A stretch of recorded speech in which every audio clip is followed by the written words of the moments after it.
know it's dark, I know it's bedtime, but does something feel...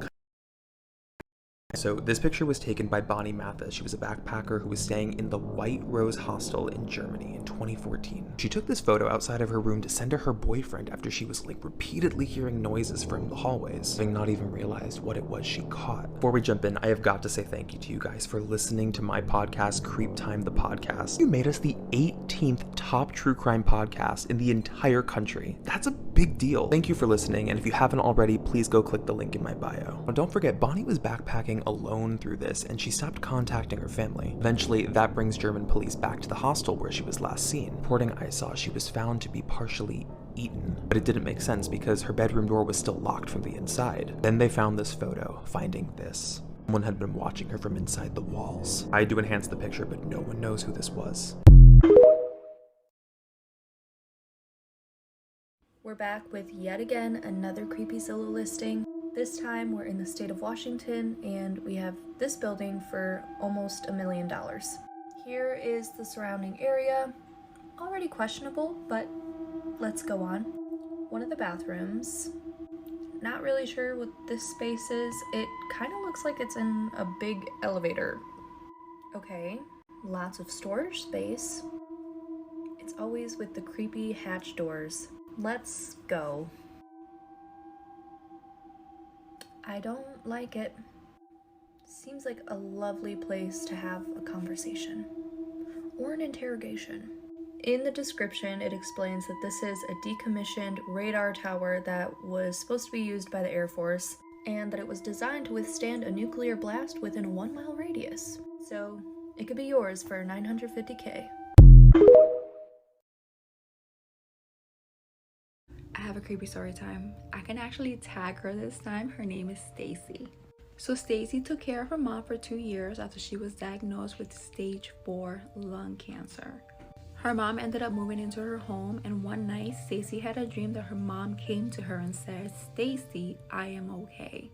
Stacy woke up and thought that the whole dream was weird, being that in the dream her mom was wearing a hospital gown when the whole time her mom was staying at her house, she would be wearing sweatpants because she was always cold. She went and checked up on her mom and her mom was perfectly fine. Now fast forward to the day that her mom passed away, which was November 23rd of 2009. Stacy went to bed and woke up to her mom by her side saying, "Stacy, I am freezing." Stacy wakes up and the first thing that goes through her mind is, oh my god, my mom is at a funeral home right now and she's in a hospital gown, being that she passed away in hospice. She's telling me that she's freezing. Stacy almost drove to the funeral home to make sure her mom was wearing sweatpants, but decided not to, being that it was 2 a.m. and the funeral home was closed.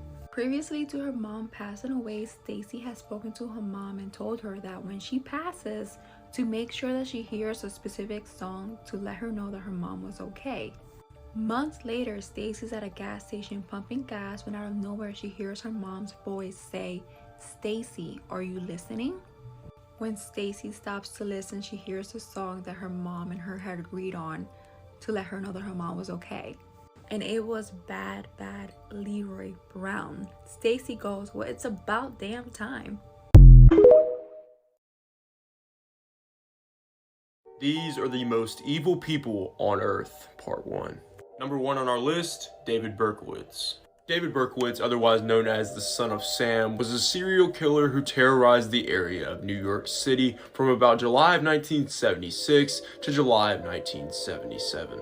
He started his killing spree in 1975 when he stabbed 2 women with a hunting knife, but 2 years later, after his neighbor's dog supposedly told him to go out and start killing people, he grabbed a .44 caliber Bulldog revolver and shot 6 people dead and injured 7.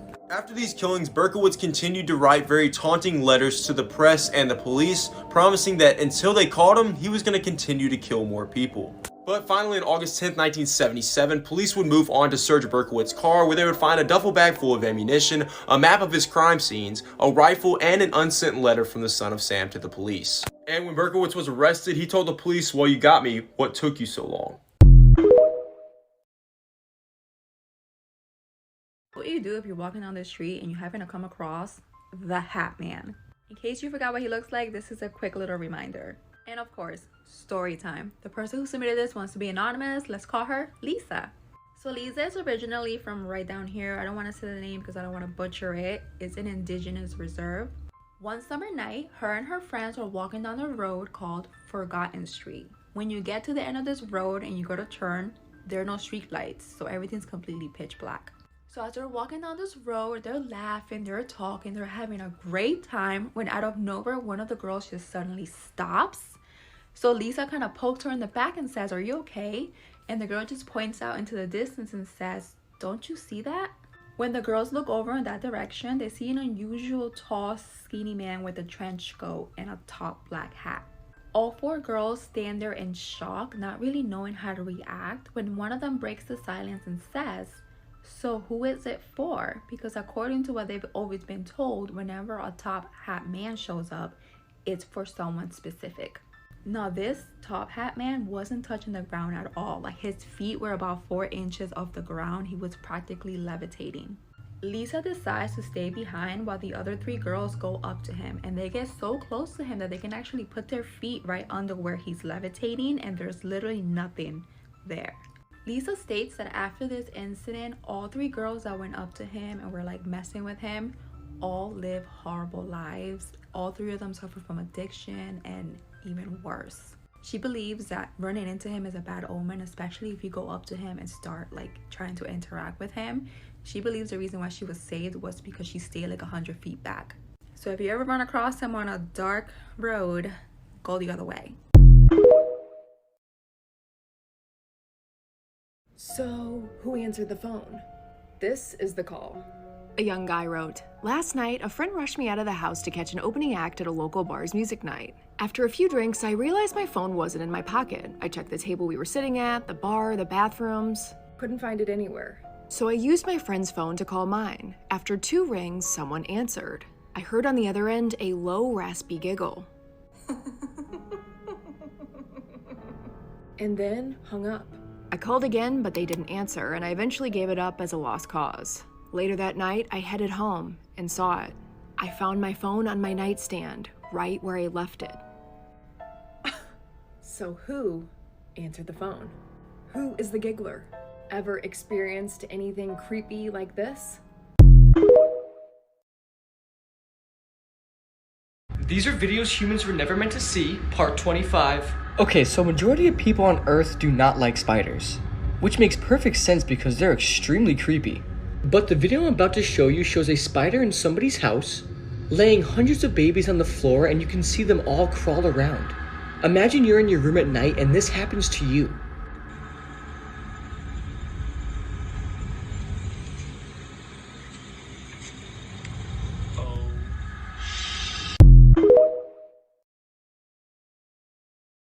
This is why I don't stay at creepy cabins. In 2018, a man trying to escape city life was staying in a cabin in the mountains. One morning, he stepped outside. He discovered a red ball resting in his front yard. At first, he thought nothing of it, imagining that his neighbor's children must be tossing it over the fence. He kicked the ball back, went inside, and tried to resume his daily routine. But when night fell, he was awoken by the sound of children laughing outside his window. Determined to investigate, he rushed out of his house only to find that there were no children anywhere in sight. Yet the red ball was back on his property. Confused, he brought it inside his house and tried to sleep. The following day, he went over to his neighbor.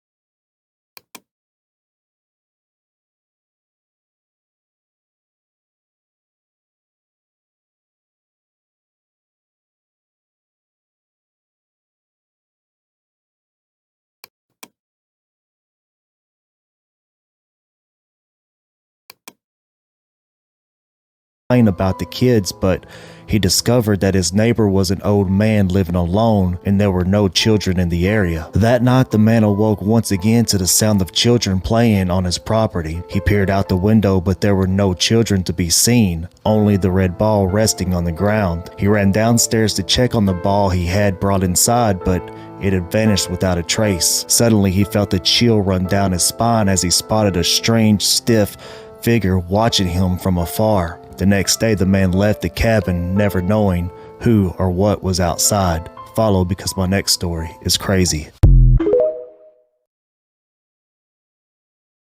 Here are my top horror movies based on true stories. Number 1, we're gonna go with the classic, The Strangers. 3 dangerous intruders break into a couple's vacation home and start to torture them. The director stated that he was inspired by the Manson murders and home invasions that happened in his neighborhood when he was a child. Number 2, we have Alfred Hitchcock's The Birds, a film where a bunch of birds start to get really violent. So this film was inspired by a real-life event that happened in Capitola, California in 1961, where a bunch of birds just started to nosedive right straight into people. However, this happened because the birds had ingested toxic algae.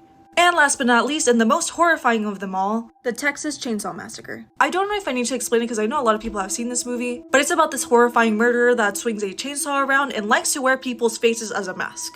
And once he captures them, he likes to skin them and do stuff with their skin. So it's pretty bad. And this movie, of course, is inspired by Ed Gein, a terrifying serial killer that would skin his victims and make stuff out of their skin. What is the Denver airport hiding?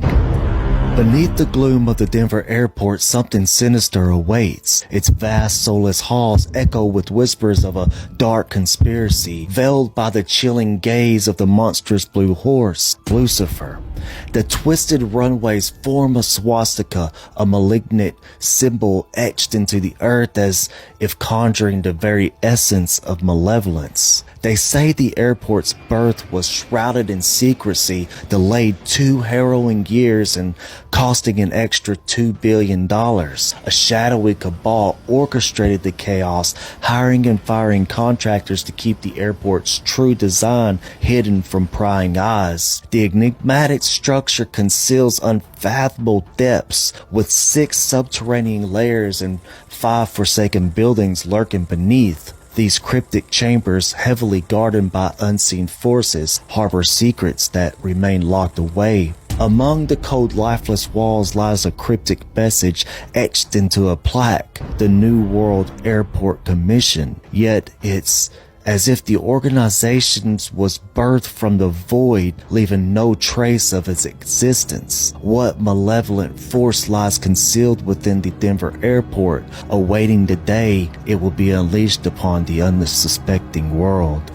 This was going viral yesterday. People in Fresno, California reported seeing these lights in the sky. Here's another picture of these lights in the sky. So I did some quick research and it's actually Venus and Jupiter really close together. So I can see how someone can mistake this as a UFO, but it's actually Jupiter and Venus. Fun fact, the closest that they're going to be together is today, March 2nd. So if you live near the area, go check it out.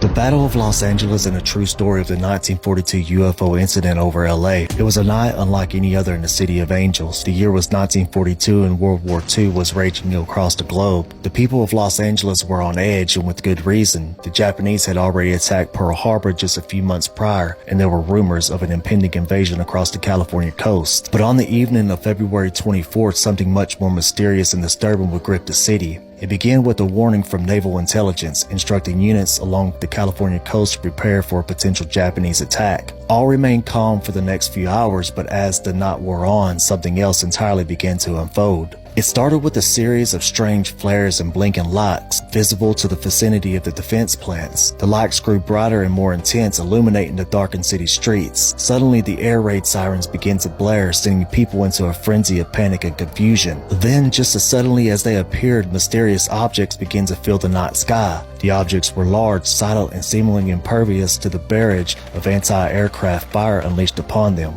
The sky lit up with explosions as the objects moved across the city, leaving destruction in their wake. The people of Los Angeles were in shock. Was this the long-awaited Japanese attack, or was it something far more sinister? The true nature of the objects remained shrouded in mystery, but one thing was clear: they were not of this world. As the night wore on, the battle raged on with an unidentified flying objects moving south from Santa Monica to Long Beach. The anti-aircraft guns continued to fire, but it was like shooting at ghosts. The objects seemed to have an otherworldly ability to evade detection and destruction. Finally, after more than an hour of intense battle, the objects disappeared from sight, leaving the city in a state of shock and awe. The next day, the government would claim that the entire incident was a false alarm, a case of war nerves, and nothing more. But the people of Los Angeles knew better. To this day, the true nature of the Battle of Los Angeles remains a mystery. Was it an alien invasion, a secret government experiment gone wrong, or simply a figment of the collective imagination of the city on edge? Whatever the truth may be, the events of that fateful night continue to captivate and terrify those who dare to explore them. Some say that the object that appeared over Los Angeles that night were not of this world, that they were beings from another planet, here to observe or perhaps even conquer. Others believe that the objects were part of a secret government experiment, a new weapon of war that has gone horribly wrong. Whatever the truth may be, one thing is clear: the Battle of Los Angeles was a night unlike any other, a night that will go down in history as one of the greatest mysteries of our time. And as long as there are those who seek to uncover the truth, the mystery will continue to captivate and terrify those who dare to explore it. Be sure to follow for more stories like this. These are movies to never watch, part 4. This movie is called The Descent. Sarah, who is the main character, experiences severe emotional trauma and goes to North Carolina to spend some time exploring caves with her friends. But after descending underground, they discover something truly horrifying. They find strange cave paintings and evidence of an earlier expedition, and they then learn they are not alone. Underground predators inhabit the caves, and they have a taste for human flesh. This movie is extremely disturbing and is regarded as one of the most traumatizing horror movies ever. My first time watching this, I couldn't sleep for days. The chilling tale of the Atlas Vampire, a dark, unsolved mystery.